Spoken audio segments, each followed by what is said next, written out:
sígueme, no mires atrás, que delante está el reino, mi reino de paz.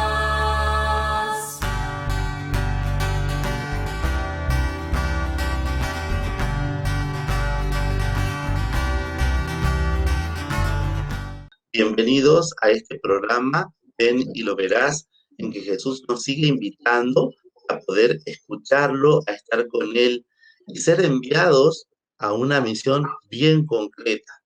Y en esta oportunidad tenemos, como siempre, a una persona muy especial. Vamos a pedirle, Padre, que por favor se presente, que nos cuente cuál es la misión que está ejerciendo en este momento. Buenos saludos, gracias a ti, Daniel, a todos los televidentes de Pax Televisión. Y mi nombre es Pablo Augusto Meloni, soy capellán del Hospital Rebagliati y hace 8 años, será el 25 de mayo de este año, cumpliré 8 años de sacerdote. Yo soy médico de profesión y bueno, ahora estoy a dedicación exclusiva en el ministerio en la iglesia de Lima. Yo soy el menor de una familia de 6 hermanos. Somos de acá de Lima. Viví toda mi infancia, mi juventud y casi toda mi vida en el distrito de Barranco. Desde muy joven pensaba que tenía que estudiar medicina, pero una y otra circunstancia había hecho que solamente tenga el sacramento del bautismo y el sacramento de la Eucaristía. No había completado mi iniciación cristiana. Y así empecé mi vida de estudiante universitario en la Universidad Cayetano Heredia, que es una universidad muy absorbente. Y como parte de mis estudios y de las exigencias académicas, poco a poco prácticamente me concentré intensamente en la vida universitaria, que la viví de una manera muy apasionada por mis estudios, en un ambiente muy exigente y desafiante, con un conjunto de compañeros, profesores, en una universidad donde era todos muy cercanos, una universidad pequeña, todos nos conocíamos y uno pasaba todo el día prácticamente en la universidad. Las clases eran en la mañana y en la tarde. La universidad queda en ingeniería. En esa época los medios de transporte no eran tan fáciles como hoy día. Y entonces llegaba prácticamente en las noches ya a mi casa a comer algo, a descansar y luego a continuar mi preparación, mis estudios, por esa carrera que había elegido profesional y que me apasionaba profundamente.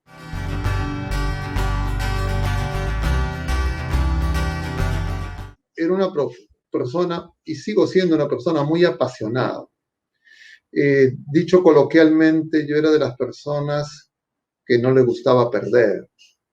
Me gustaba ganar, me gustaba ser el primero, y eso en las distintas facetas, en los juegos, en los deportes, en los estudios, y era muy amiguero. Tenía muchos amigos en el barrio, en el colegio, y en el colegio era el que dirigía la preparación para las celebraciones al terminar la promoción, hacía deporte, me gustaba mucho el básquetbol, teníamos un grupo de amigos en que se desarrollaba esa actividad.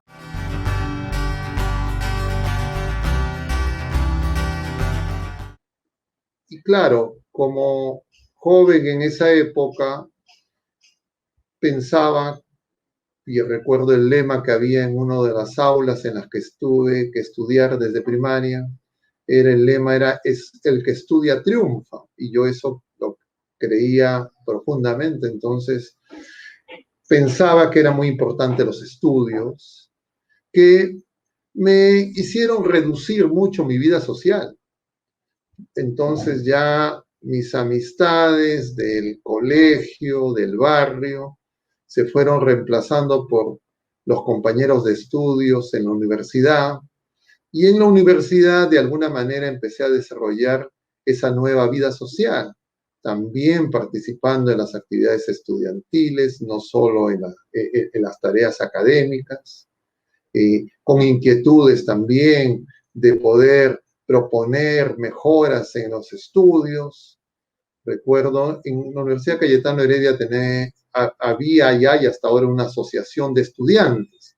Llegué a ser presidente de esa asociación de estudiantes. Me dedicaba prácticamente casi toda mi vida universitaria a los estudios, de manera muy dedicada. Yo era una persona autoexigente y la universidad era exigente, competitiva. Y entonces eso hizo que mi vida de fe se fuera limitando mucho.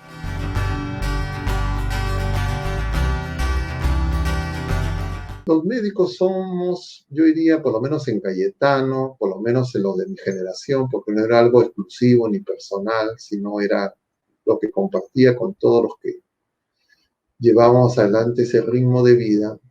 Éramos gente pues muy dedicada, preparados para un trabajo intenso, de muchas horas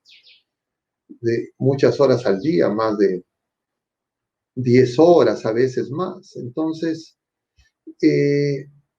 luego de esa primera etapa, entré a trabajar también al Ministerio de Salud, hice simultáneamente una maestría en la universidad que me preparaba para completar mi formación como docente universitario, y luego hice una residencia en Washington, D.C., lo cual fue un cambio un tanto radical. Cuando hice esa experiencia muy enriquecedora, claro, la experiencia de primer mundo era una experiencia pues donde uno tiene, yo diría, todas las cosas muy ordenadas. Casi muchos de los problemas que nosotros teníamos como problemas álgidos ya estaban allí superados. En algunos momentos me daba cuenta de que, diríamos, mi vida era prácticamente mi trabajo. Incluso con mi familia, con mis padres, mi compartir no era tan intenso, a diferencia de mis hermanos.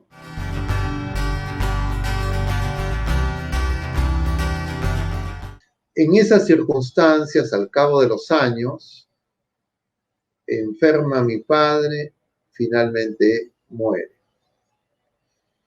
Para mí me produjo un fuerte impacto. Y yo creo que a mi criterio, pues no era un mal hijo, era un buen hijo. Ya mis hermanos eran casados, yo era el único soltero. Mis padres eran mayores, de alguna manera yo los tenía a mi cargo, les daba todo lo, entre comillas, material que necesitaban, pero yo resentía que no había tenido mucho tiempo para compartir con mi padre, a diferencia de lo que mis hermanos habían hecho.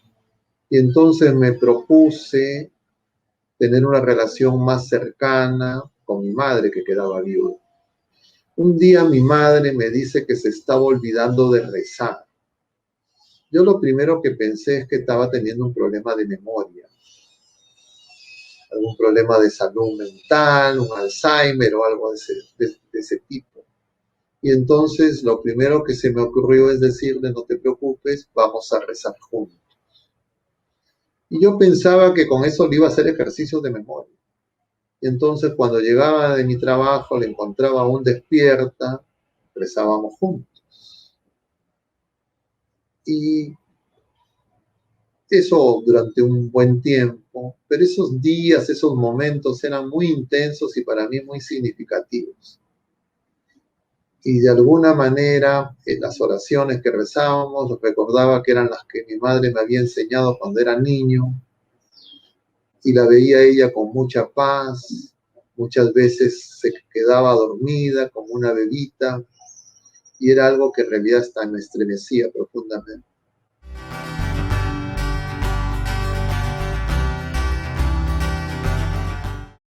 En medio de esas circunstancias y en ese ritmo de vida intenso en lo laboral y con esos oasis de cercanía en lo personal con mi madre, un día mi madre me dice: hijo, sería bueno que recibas el sacramento de la confirmación.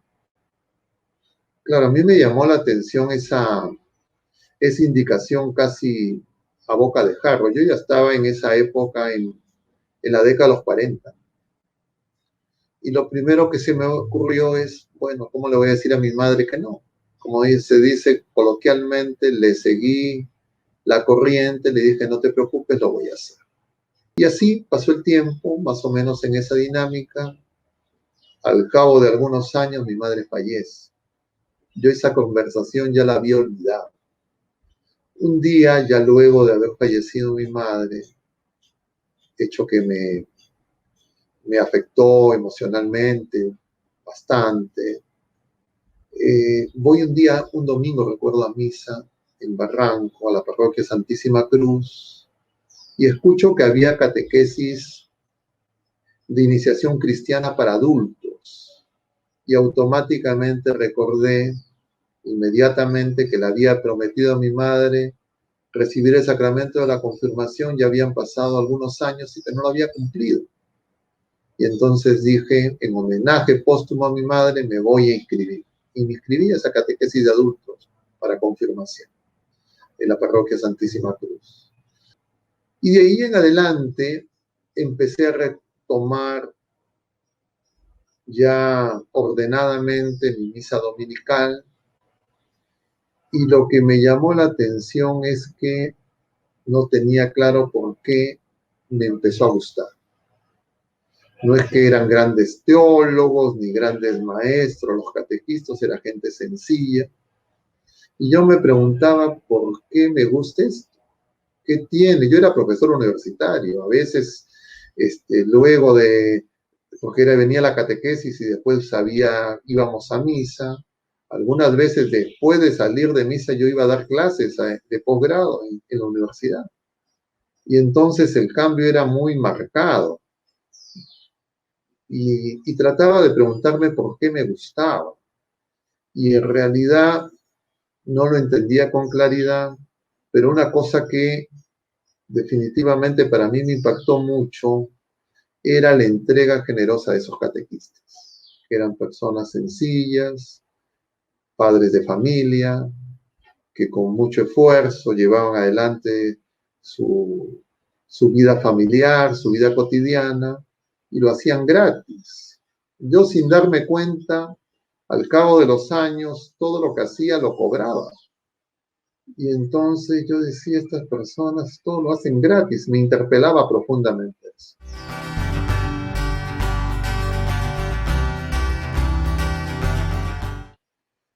Y lo otro que me impactó mucho de ese programa de catequesis es la misa. La misa me parecía algo maravilloso.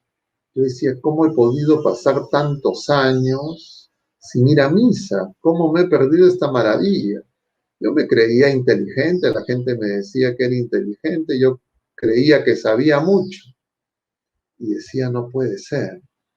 Y entonces saqué mis cuentas y llegué a la conclusión que no tenía cómo recuperar esas misas perdidas durante décadas. Y entonces hice el propósito, y así lo puse en práctica, de ir a misa todos los días. Llegó un momento en que lo más importante de mi vida pasó a ser la misa. Y poco a poco lo que antes me había apasionado, lo que antes me había atraído profundamente, empezó a tener, sin darme cuenta ni explicación de mi parte, cada vez menos interés. Y entonces para mí estas cosas, la participación en la catequesis, la misa diaria y la adoración eucarística, eran cosas que no movía por ningún motivo, sea lo que fuera.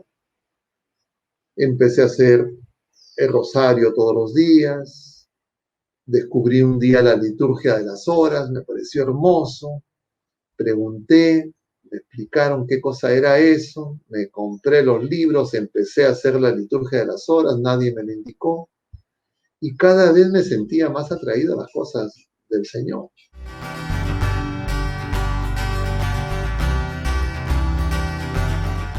Un día, de casualidad, como ocurre en las parroquias, había uno de estos compartir, no recuerdo cuál fue el motivo, y participé. Y escucho de una manera así no prevista ni programada algo que yo no sabía, que una persona adulta de mi edad podía ser sacerdote. No me lo decían a mí, eran otras personas que conversaban, pero sin embargo eso que escuché como algo suelto, me empezó a dar vueltas en la cabeza. Una de las cosas que para mí era clara es que lo que antes para mí había sido muy fuerte en términos de dedicación, había perdido importancia, interés, ya no me llenaba, ya no era lo más importante, había pasado claramente a un segundo plano, yo diría hasta tal vez más abajo, pero todavía no tenía claro qué significaba esto del sacerdocio, pero la idea me daba vuelta.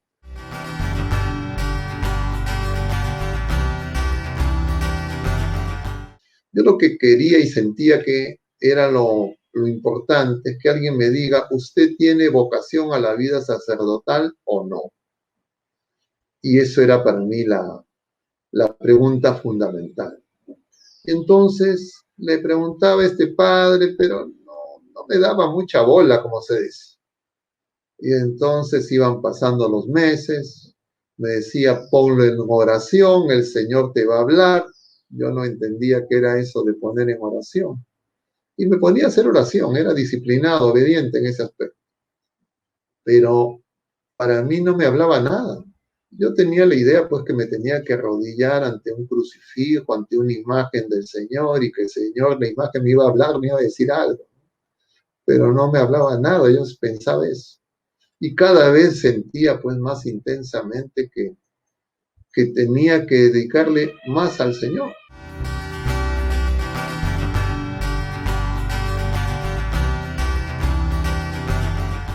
Este padre me dijo dos cosas que fueron para mí de mucha ayuda. Una primera, que fue un gran sedante, cuando él me dijo que él era médico.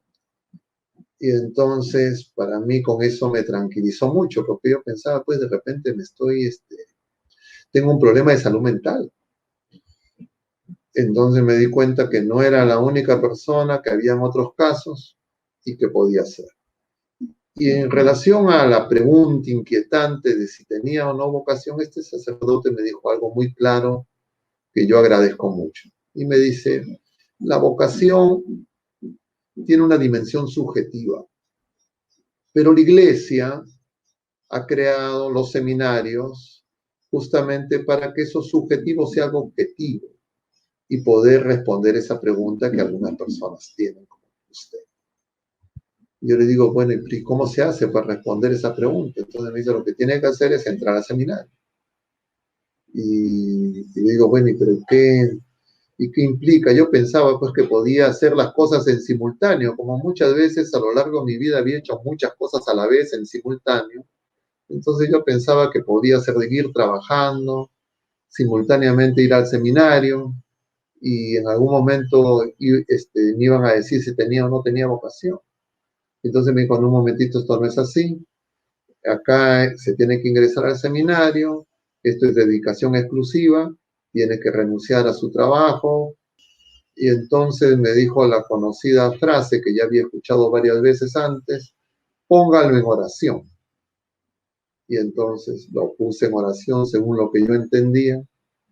Y llegué a la conclusión de que si es que esto era de Dios, no le podía decir que no. Y si es que no era de Dios, mejor cuanto antes que se clarifique. Si es que tenía que renunciar a mi trabajo, a mi situación laboral, etcétera, lo haría. En el peor de los casos, pues tendría algunas dificultades para reinsertarme laboralmente, pero ya no estaba con esa inquietud que cada vez era más intensa.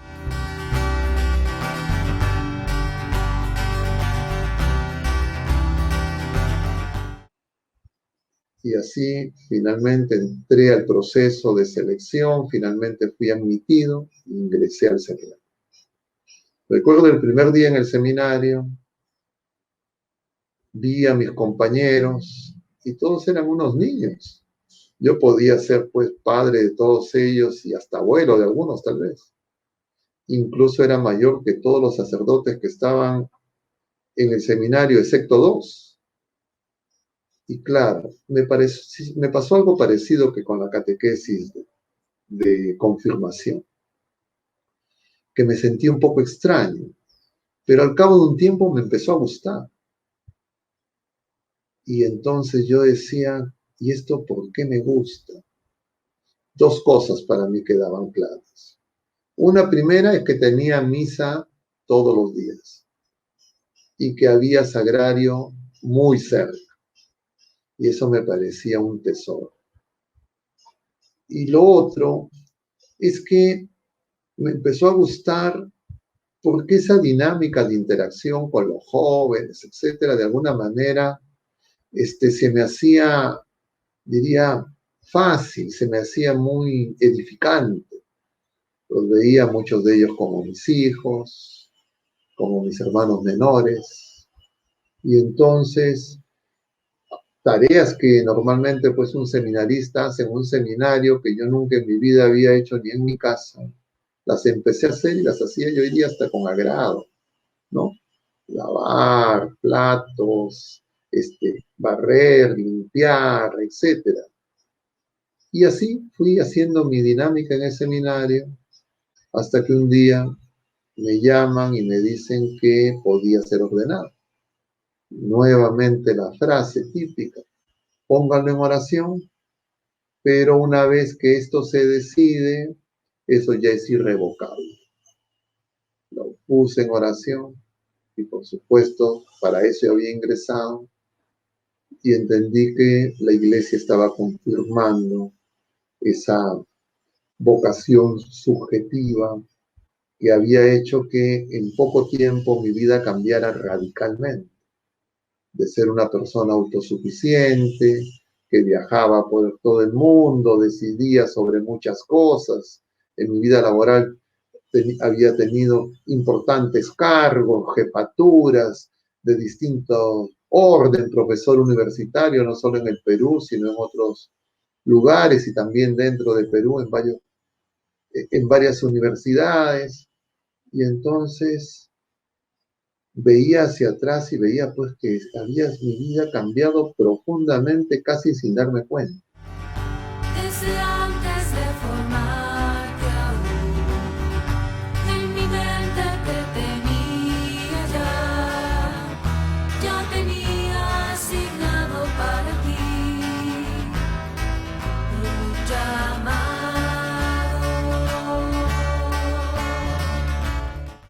Finalmente me ordenaron, primero de diácono, al cabo de 2 años de presbítero, y al mes de ser ordenado me envían como capellán al Hospital Rebagliati, donde continúo aún prestando mis servicios, y en estos últimos tiempos, en medio de todas estas circunstancias por todos conocidas. Entonces, ¿cómo es esto de la vocación? Yo diría es un misterio. Lo puedo describir, comentar algunas cosas, pero no es algo que ni siquiera ahora, al cabo del tiempo, pueda terminar de comprender ni entender. El Señor esté con ustedes y la bendición de Dios Todopoderoso, Padre, Hijo y Espíritu Santo, descienda sobre todos ustedes y permanezca para siempre. A Amén. nuestra Madre, Nuestra Señora de Lourdes, nos encomendamos. Muy bien, mucho ánimo, muchas gracias. Muchas gracias y muchas bendiciones desde Pax Televisión, desde este corazón lleno de amor. Gracias.